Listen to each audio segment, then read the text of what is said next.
So, ayan, nagpapalambot tayo ng pata sa sibuyas, kamatis, seasoning, paminta, at pork cubes. Pata ng baboy yan. Ayan, sinigang. Kakaibang version ng sinigang.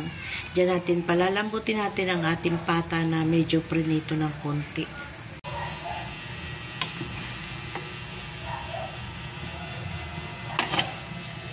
Ayan, pwede na natin siya lagyan ng gulay dahil malambot na yung ating baboy. Pata. Dahil malambot na siya, ilagay na natin yung gulay na upo. Ayan, sino ang pamilyar sa ganitong klaseng luto? Lagyan natin ng sili. Lagyan natin. Sa amin sa Marinduque, may ganitong luto. Ang sinigang ay pwede mong lagyan ng upo. Masarap din. Masarap din siya. Maiba naman sa kangkong, okra, talong, at gabi. Iba naman yan siya. Simple lang pero masarap siya.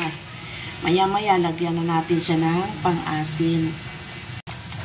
At dito po ay maglalagay na tayo ng asin, pang-sigang, sinigang mix.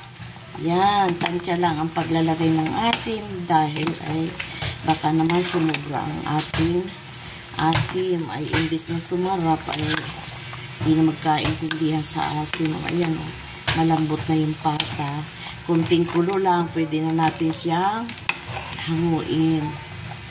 O siya, tara na. Kain na tayo. Thank you for watching.